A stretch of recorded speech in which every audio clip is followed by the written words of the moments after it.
День за днем корреспонденты нашего канала следят за событиями в республике и за ее пределами. О самых главных из них расскажем в ближайшее время. Вы смотрите итоговую программу «Якутия. День за днем». Меня зовут Иван Лазаренко, и вот о чем мы поговорим сегодня. 233 спасенных жизней при аварийной посадке самолета в Жуковском. Только чудом можно назвать то, что никто не погиб. Я сначала подумал, что отказ только одного двигателя. Правый двигатель работал. Думал, сейчас обработаем отказ, выключим двигатель, развернемся, либо зона ожидания попросим, выполним посадку на этом же аэродроме. Вожделенные квадратные метры и несбывшиеся надежды. В стране по-прежнему остро стоит проблема обманутых дольщиков. У нас там кухня. И вот видите, сейчас как и голые стены. До сих пор мы не верим в это, что у нас так случилось. В России продолжают гореть миллионы квадратных метров леса. В ситуации с лесными пожарами в Якутии разбирались наши корреспонденты. На сегодняшний день установлено 8 причастных лиц к возникновению 8 пожаров. Из них 5 лиц привлечены уже к административной ответственности по статье 8.32. Сделаем нашу планету чище. Пока единственный цех в Якутии производит специальные урны для раздельного сбора мусора. А есть еще одна фирма, они делают из бумаги, из мусорной бумаги утеплитель. В России за год в ДТП гибнет более 16 тысяч человек. Как остановить эту страшную статистику и что делать, чтобы в авариях перестали гибнуть дети? Участились случаи нарушения правил дорожного движения. Также несовершеннолетние, смотря на взрослых, начинают нарушать правила дорожного движения. Не иначе, как настоящим чудом можно назвать то, что произошло 15 августа в Жуковском с самолетом авиакомпании «Уральские авиалинии». Самолет следовал по маршруту Жуковский-Симферополь. На борту находились 226 человек. Сразу после взлета у самолета отказали оба двигателя из-за попадания в них стаи птиц. Экипаж аэробуса смог посадить лайнер на брюхо прямо в поле. Учитывая, что у самолета были полные топливные баки, даже представить страшно, что могло произойти. Момент посадки самолета в кукурузном поле под Жуковским снял на видео один из пассажиров судна. На кадрах видно, что после отрыва от взлетно-посадочной полосы у лайнера загорелись оба двигателя в результате столкновения со стаей птиц. По уточненным данным, за медицинской помощью обратились 76 человек, в том числе 19 детей. Никто не погиб. После пассажиров доставили автобусами в здание аэровокзала, где им оказали психологическую и медицинскую помощь. Аэропорт при этом работал в штатном режиме. В Росавиации сообщили, что черные ящики самолета не пострадали, их передадут на расшифровку в Международный авиационный комитет. В настоящее время следственно-оперативная группа продолжает работу на месте происшествия совместно со специалистами и экспертами. Дополнительно осматриваются агрегаты воздушного судна, фиксируется следовая обстановка. После взлета появилась неустойчивая работа двигателя. Сначала левого, потом правого. Но мы на тренажере отрабатываем. Отказ одного двигателя, отказ одного двигателя тоже отрабатываем. Но я сначала подумал, что отказ только одного двигателя, правый двигатель работал. Думал, сейчас обработаем отказ, выключим двигатель, развернемся, либо зону ожидания попросим, выполним посадку на этом же аэродроме. Но после того, как мы увидели, что второй двигатель тоже теряет мощность, несмотря на все действия, которые мы предприняли, самолет начал снижаться, и произошло то, что произошло. В самый момент эвакуации я не видел, потому что проводники, бригада бортпроводников сработала профессионально, очень быстро, эвакуировали мгновенно, дали надлежащие команды, выпустили надувные трапы. И я выхожу уже, самолет пустой, мне доложили, что жертв нет, все эвакуированы. И выглянул через открытые двери и увидел, что пассажиры на безопасном расстоянии. Президент страны Владимир Путин присвоил летчикам уральских авиалиний Дамиру Юсупову и Георгию Мурзину звание Героев России. Остальных членов экипажа представили к ордену Мужества. О своем решении президент объявил, открывая совещание с постоянными членами Совета безопасности в Анапе. Командиры воздушного судна и второй пилот награждены званиями Героев Российской Федерации. Все остальные члены экипажа орденом Мужества. Надеюсь, что таких происшествий у нас будет как можно меньше. Хотелось бы, чтобы вообще ничего подобного не происходило. Но качеством подготовки летного состава в этой компании можно считать, что можно быть удовлетворенными качеством подготовки летного состава. И к другим темам. 15 августа в Крыму прошла встреча главы Республики Саха-Якутия Айсена Николаева и главы Республики Крым Сергея Аксенова. Стороны обсудили результаты сотрудничества между двумя регионами на основе подписанного еще в 2015 году соглашения о торгово-экономическом, научно-техническом и социально-культурном взаимодействии, а также перспективы дальнейшего развития туризма, здравоохранения, образования, науки, транспорта и социальной политики. Глава Крыма поблагодарил Айсена Николаева и в его лице всех якутян за оказанную поддержку крымчанам и дал высокую оценку перспективам сотрудничества, прежде всего в области туризма и предпринимательства. Айсен Николаев предложил совместно рассмотреть в первую очередь вопросы организации детского отдыха, отметив, что для детей из Крайнего Севера и Арктики это очень важно.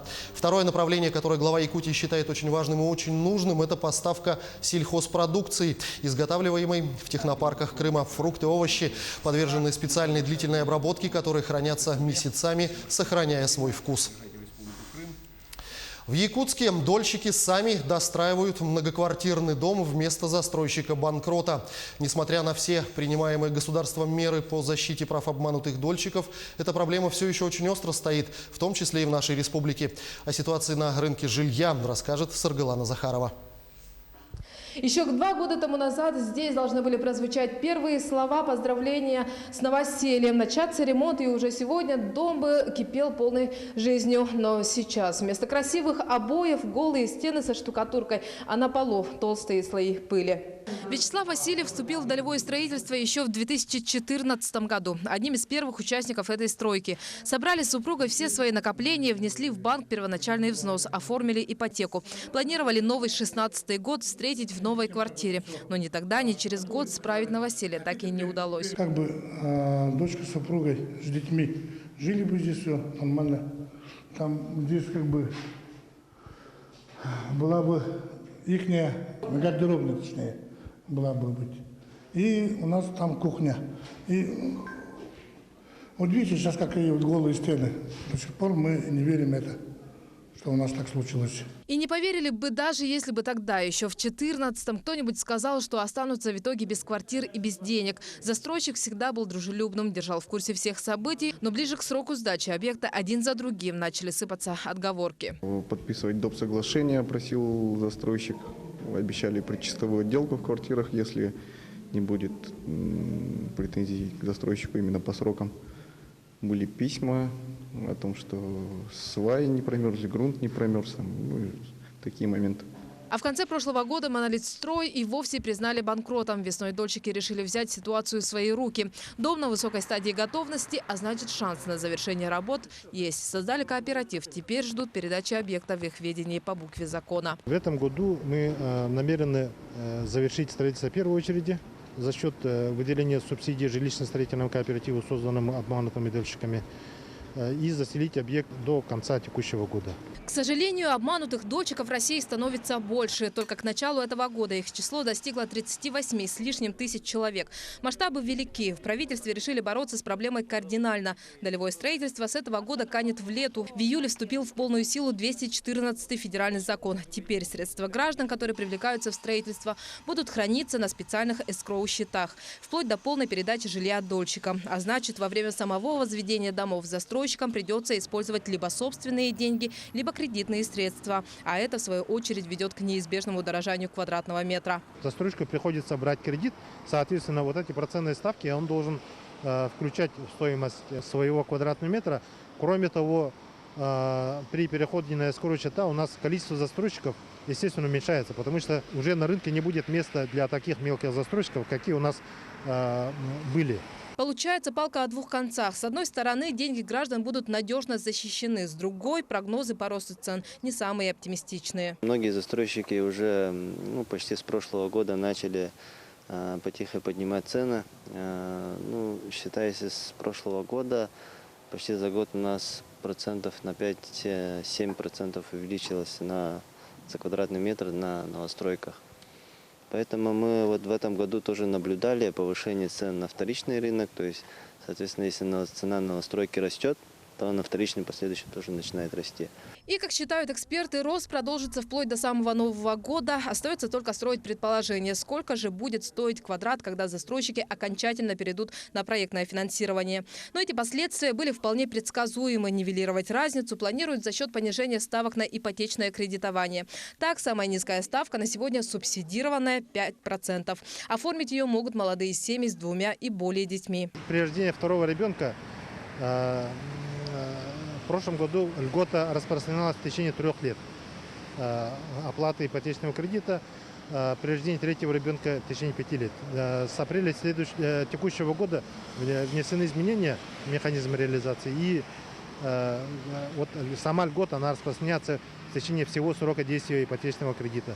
При этом сумма покупки не должна превышать 6 миллионов рублей, а продавцом может выступить только юридическое лицо, то есть сам застройщик. Эффект от такой помощи будет ощутим, ведь даже 1%, как говорят специалисты в области недвижимости, может серьезно повлиять на конечную сумму выплат. Но если смотреть, да, за квадратный метр вырастает на 5-7 тысяч, то если вы 1%, ну, довольно-таки, если вы берете на 15 лет, и крупную сумму, ну, свыше 3 миллионов, да, то на ежемесячный платеж это может, разница может быть 3-4 тысячи.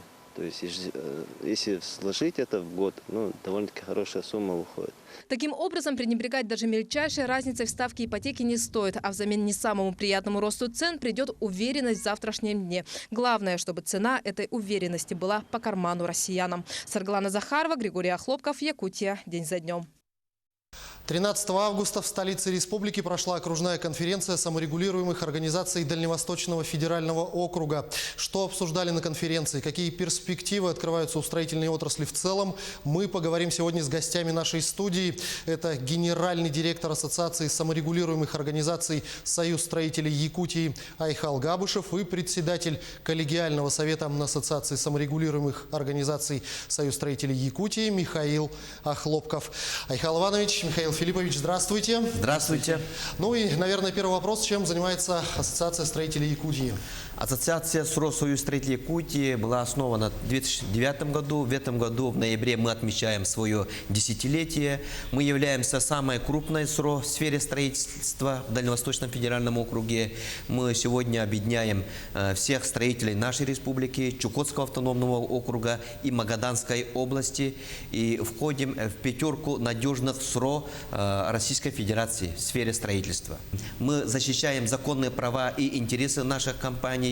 Мы за подготовку и трудоустройство местных высококвалифицированных кадров. Мы за поддержку производителей строительных материалов. Мы за внедрение новых технологий в сфере строительства. Мы за повышение качества и безопасности в сфере строительства. Вот что касается конференции, которая прошла в Якутске, расскажите, пожалуйста, немножко подробнее о ней. Кто принимал участие, какие вопросы обсудили, может быть, какие-то важные ключевые решения были приняты? Мы включили в повестку самые актуальные вопросы строительного комплекса Дальневосточного федерального округа. Это и вопросы ценообразования, это выравнивание конкурентных условий в условиях Крайнего Севера, а также поддержка местных строительных компаний. В основном сегодня у строительного комплекса, наверное, не только у дальневосточников и не только у Республики Саха, а по всей стране обсуждаются вопросы. Ну, первое – это вхождение в федеральный закон, это 214. Значит, вопросы ценообразования, вопросы нормирования, технического нормирования. А мы, в свою очередь, как Союз строителей Якутии, поставили вопрос по выравниванию конкурентных условий для предприятий, расположенных в условиях Крайнего Севера, в едином экономическом поле в Российской Федерации. Вкратце, если рассказать, то в принципе работодатели, расположенные в условиях Крайнего Севера, дополнительно нагружены финансовые нагрузки по выплате дополнительных средств на оплату северных коэффициентов, надбавок, плюс дополнительно 24 отпускных дня, в частности это в Якутске, и проезд отпуска. По 214 закону, конечно, мы свою позицию тоже выразили. Все вы знаете, что ужесточились законы, то есть в части участия ну, сейчас уже не долевое участие, а в части проектное финансирование. Проектное финансирование, да. И наша позиция в этом отношении была такая, что мы выдвинули предложение продлить сроки входа в действие этого закона, чтобы застройщики смогли еще дополнительно подготовиться к вхождению в этот закон. Там ставятся разные сроки. Первый – это 1 октября. Мы поставили срок – это примерно год, потому что в октябре у нас сезон строительный заканчивается, и мы просили, чтобы срок продлили еще на год. Самый главный вопрос, который интересует население, это, даже если по вашей инициативе действие этого закона отложится на 1 год, все-таки стоит ли ожидать стоимости жилья и каким-то образом будет ли это сказываться на темпах строительства? Несомненно, будет какое-то изменение стоимости квадратного метра, потому что предполагается вовлечение заемных средств с процентными ставками, и эти процентные ставки, которые будут занимать заемщик, он в принципе отразится на стоимости квадратного метра, да? А в части продления сроков, я не думаю, что она отразится в производстве работ, что она как-то отразится на самом организации строительства, а в части оформления документов, в части получения этих счетов, тоже не считаю, что это какой-то такой очень такой вопрос, но тем не менее она, конечно, будет иметь какие-то последствия. Еще добавлю по конференции. Помимо этого, мы еще обсудили проект стратегии развития строительного комплекса Российской Федерации до 2030 года. Как раз сегодня Ассоциация Сросоюзстроителей Якутии совместно с Министерством строительства нашей республики разрабатывает стратегию развития строительного комплекса нашей республики. И этот документ даст мощный импульс развитию строительных организаций нашей республики. Айхал Иванович, Михаил Филиппович, я благодарю вас за беседу. Желаю нашей строительной отрасли успехов, а вам, вашей ассоциации, процветания. Спасибо большое. Спасибо вам. Спасибо. Но сейчас мы ненадолго прервемся и смотрите в продолжении программы. Почему в Якутии продолжают гореть леса? В ситуации с пожарами разбирались мои коллеги. Профилактика детского травматизма на дорогах. В Нерюнгринском районе стартовал месячник безопасности.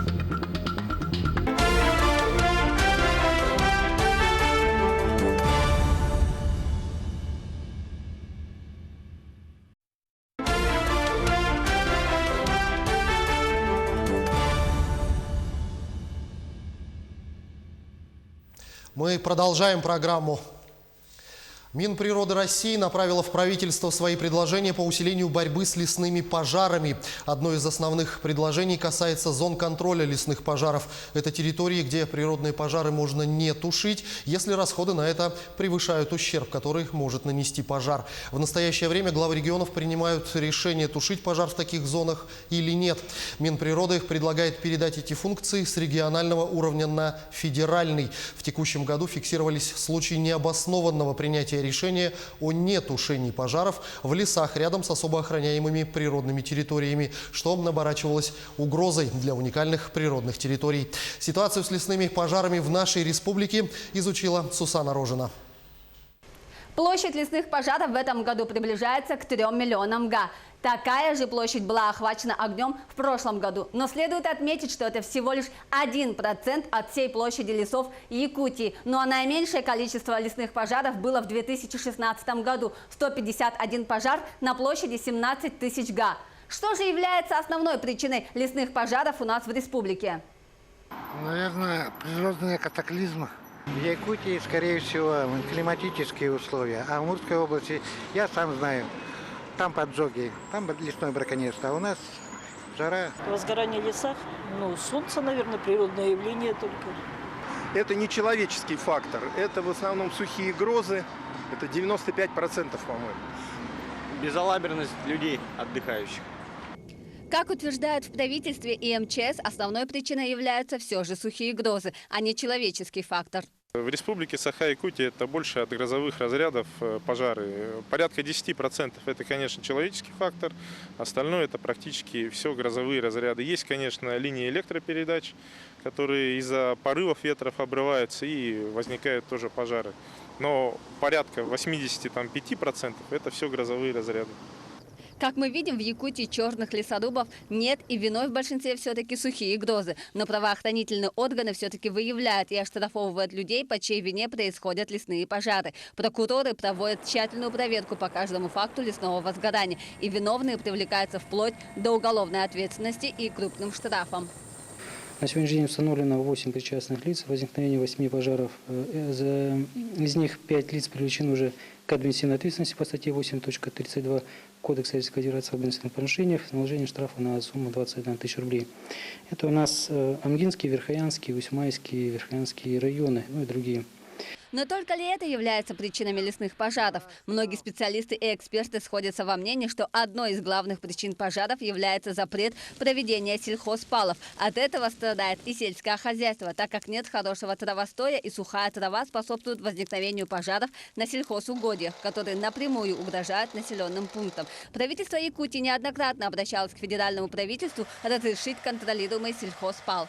Вовремя, своевременно назначенные, контролируемые проведения, выжигания, естественно, могли бы иметь место быть сегодня в показателях департамента, Министерства экологии. Их у нас нету. Запрет, значит, правительства Российской Федерации повсеместно там приравнять Западную Сибирь и Зауралье, и вот нашу Якутию бренную. Думаю, что неправильное решение. Кроме того, методика распределения федеральных субвенций на тушение пожаров несовершенна. И на данный момент Якутия находится на последнем месте среди регионов по уровню финансирования на противопожарные мероприятия. Если в том году планово мы получили 165 миллионов, то в этом году уже планово 228 миллионов рублей.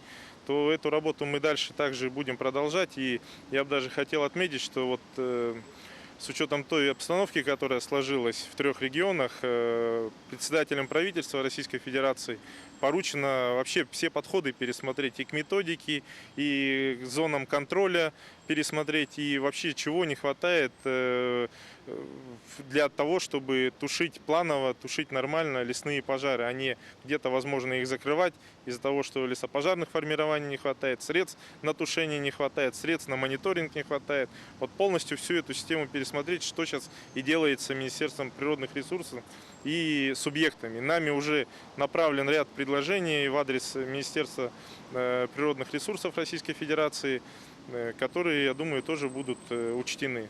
Как мы видим, причина лесных пожаров в Якутии носит в основном природный характер. И для решения этой проблемы нужен комплексный подход как на федеральном, так и на региональном уровне, в том числе законодательный.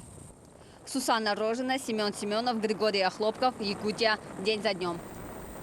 В России может разразиться мусорный коллапс. Ряд операторов по утилизации твердых бытовых отходов готовы приостановить работу, потому что не получают вовремя плату за свои услуги. Мусорщики в среднем по стране собирают только чуть более 50% платежей, а в ряде регионов этот показатель вообще составляет 10-15%. В результате региональные операторы несут колоссальные убытки, кассовые разрывы составляют до 50 миллионов рублей. Ошибки с выплатами возникают из-за отсутствия актуальной базы данных, в том числе некоторые получают дублирующие платежки, а в некоторых регионах квитанции выписали уже умершим жителям.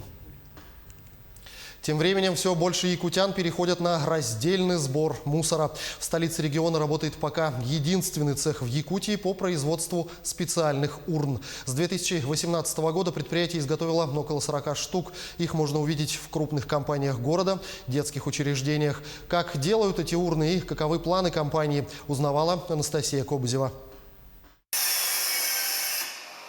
Производство урны для сортировки отходов начинается с распиловки пластика. Занимается этим один человек. Кстати, распиловочный станок работники цеха собрали сами. Несколько движений и части для будущей урны готовы. Для изготовления продукта используют только качественный пластик. Пластик чисто российского производства. Его производят в Нижегородской области, в Пензе. Это первосортный пищевой пластик.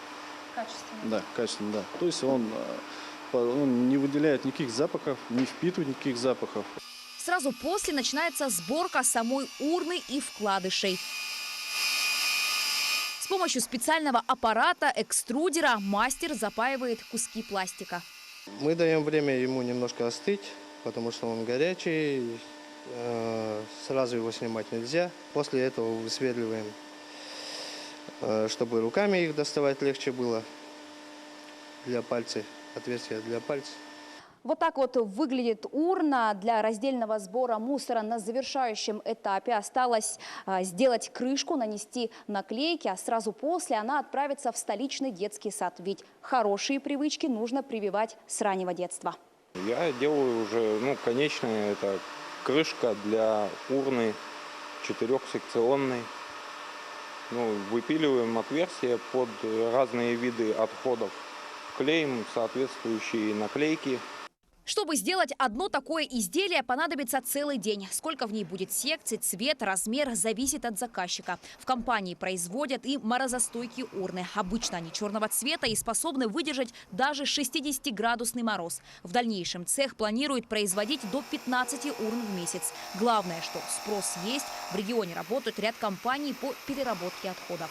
Ребята уже начали плитку делать из мусора, из пластикового, там в Нижнем Бестяхе.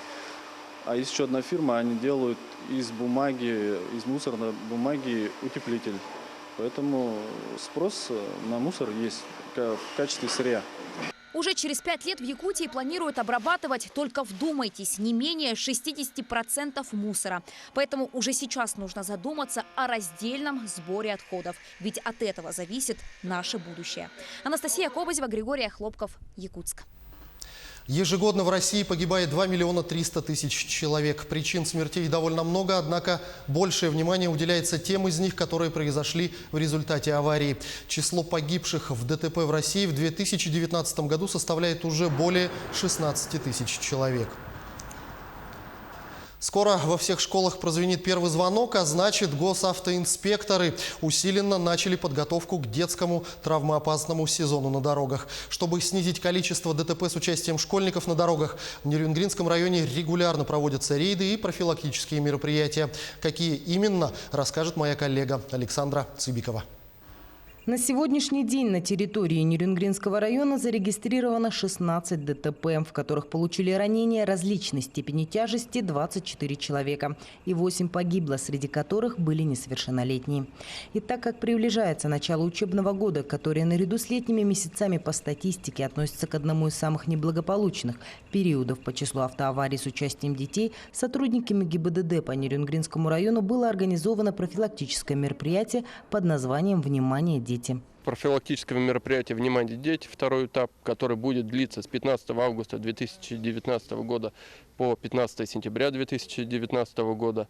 В целях активизации работы по профилактике детского дорожно-транспортного травматизма будут проведены проверки эксплуатационного состояния дорог, прилегающих к образовательным учреждениям.